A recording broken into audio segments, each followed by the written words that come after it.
Bhadohi 78 Lok Sabha seat को लेकर सियासी सरगर्मियां तेज हो गई है। सभी पार्टियों ने प्रचार प्रसार के लिए कमर कस लिया। एक तरफ इंडिया गठबंधन व भाजपा व बसपा है और दूसरी तरफ निर्दलीय प्रत्याशी श्यामधर तिवारी है, जिनका काम करने अंदाज अत्युत्तम रहा है। श्यामधर तिवारी का चुनावी सियासत का सफर शुरू होने से पहले ही वह चर्चाओं में रह चुके हैं।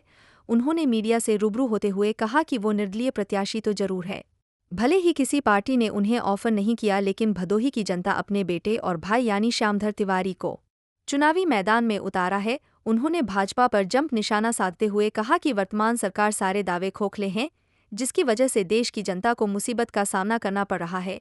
एक बार फिर से वक्त ने लोगों को मौका दिया है कि वह अपनी मुकद्दर का फैसला खुद ब खुद कर सकते हैं और देश में प्रदेश की जनता यह जान चुकी है और पूरी तरह से जागरूक हो चुकी है अपना मत किस प्रत्याशी को देना है।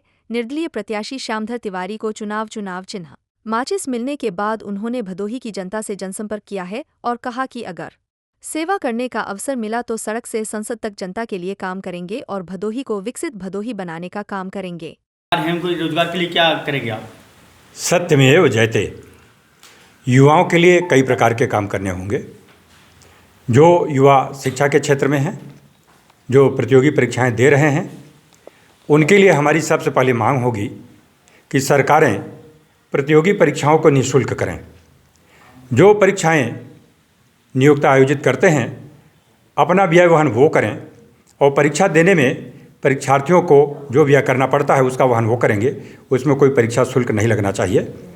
और दूसरी बात इससे जुड़ी हुई है कि इधर कई बार कई परीक्षाओं के प्रश्न पत्र लीक हुए हैं, तो इसको संज्ञेय अपराध घोषित किया जाए और परीक्षाओं को लीक करने वाले व्यक्तियों को आजीवन इस प्रकार का दंड दिया जाए कि आर्थिक रूप से वे सदैव घाटे में रहें। अभी हाल में ही आपने पेपर लीक की बात कही है, तो नीट की पेपर अभी लीक हुई है, तो इस पर क्या कहेंगे आप? हमने आपके प्रश्न के पहले उत्तर दिया कि इस प्रकार के जो प्रश्न पत्र लीक हो रहे हैं, जो व्यक्ति उत्तरदायी हैं उनको उनके अधिकारों से वंचित किया जाए। वे फिर कभी रेलगाड़ी में अपनी टिकट आरक्षण नहीं करा सकते। केवल स्वास्थ्य सुविधा को छोड़ करके उनको समस्त नागरिक अधिकारों से, उनको मतदान से वंचित किया जाना चाहिए। और ऐसे और जो कार्य उपाय हो सकते हैं, केवल उनको जेल में डालने, वर्षों मुकदमा लड़ने, जमानत पर रखने से कार्य नहीं होगा।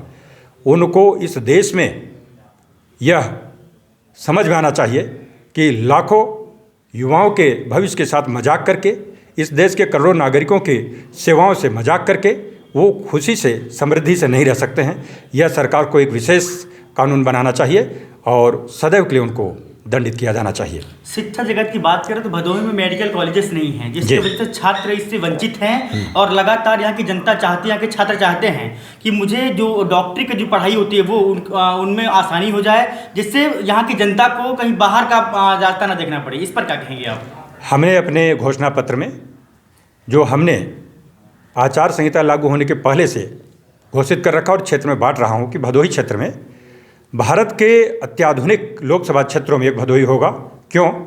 काशी और प्रयाग दोनों भारत के प्राचीन काल से शिक्षा और धर्म के केंद्र हैं।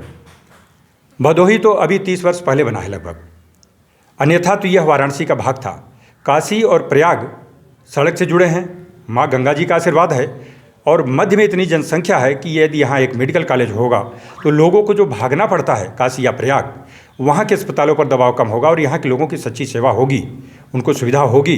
इसलिए हमने भदोही क्षेत्र में एक मेडिकल कॉलेज का और अस्पताल का प्रस्ताव कर रखा है कि भारत की संसद में पहुँचने पर इस विषय को हम पुरजोर ढंग से रखेंगे और हमें विश्वास है कि हम इसको स्वीकृत कराने में सफल होंगे। आप यहाँ के लोकसभा 78 के प्रत्याशी हैं, यहाँ पे आपकी जनता को कितना समर्थन मिल रहा है आपको? हमें इस क्षेत्र की जनता का व्यापक समर्थन मिल रहा है, क्योंकि हम लगभग एक वर्ष से भदोही लोकसभा क्षेत्र के अंतर्गत जो 986 ग्राम पंचायतें आती हैं, 127 न्याय पंचायतें हैं, 11 विकास खंड हैं और 5 विधानसभाएं हैं।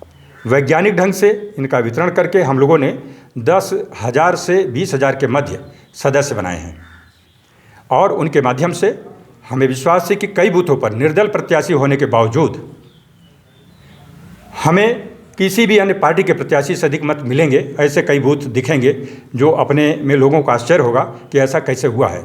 और ऐसा होने का 2 कारण है। एक तो हमारी 25 वर्ष की जो ईमानदारी की राजकीय सेवा रही है और पूरे उत्तर प्रदेश में सत्यमेव जयते के नाम से जो हमें साथी पहचानते जानते हैं, उसके कारण लोगों को विश्वास है कि यह व्यक्ति जो कहता है वह करता है। दूसरी बात कि हमने व्यापक जन समर्थन हासिल करने के लिए विगत 1 वर्षों में व्यापक जनसंपर्क किया है और 1 अगस्त लोकमान्य बाल गंगाधर तिलक जी की पुण्यतिथि से अभी अनवरत हम लोगों की यात्रा चल रही है और यह चलती रहेगी।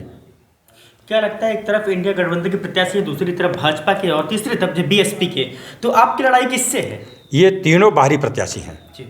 और भदोही की जनता को ठगा है, छला है इन तीनों दलों ने। तो भदोही के लोग इस बात को अनुभव कर रहे हैं, आप भी अनुभव कर रहे होंगे कि पहली बार ऐसा है कि बड़ी बड़ी पार्टियों के बड़े बड़े नेताओं के होश उड़े हुए हैं और अभी वो दबाने का प्रयास कर रहे हैं। पैसे का भी उपयोग उसमें किया जा रहा है, लेकिन जनता है कि मानने को तैयार नहीं है। क्यों? इनके जो प्रत्याशी हैं और भदोही का जो बेटा है, वो श्यामधर तिवारी हो या कोई और हैं, उनके साथ उनका मुकाबला क्या है? ये जो प्रत्याशी हैं, कहीं कोई का विधायक है और विधायक के अपनी दायित्व को न पूरा करके दौड़ा चला रहा है यहाँ भदोही में सांसद बनने के दायित्व को निभाने के लिए, पैदा कहीं और हुआ है, काम कहीं और करता है। ऐसे नकली थोपे हुए नेताओं को भदोही क्यों स्वीकार करे?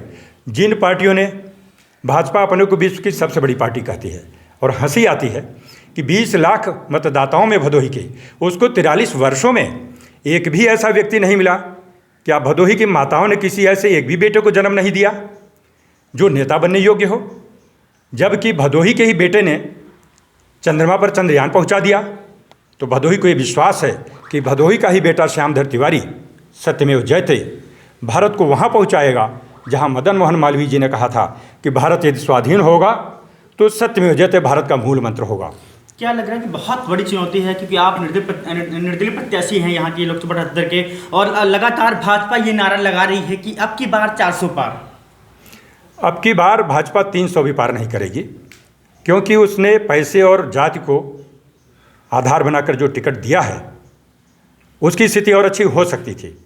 लेकिन अब जैसे जैसे चुनाव आए हैं, वो पार्टी के लोग भी समझ रहे हैं, हम लोग भी देख पा रहे हैं कि वह स्थिति उनकी नहीं है। वो कितना पार करें, 400 पार क्यों?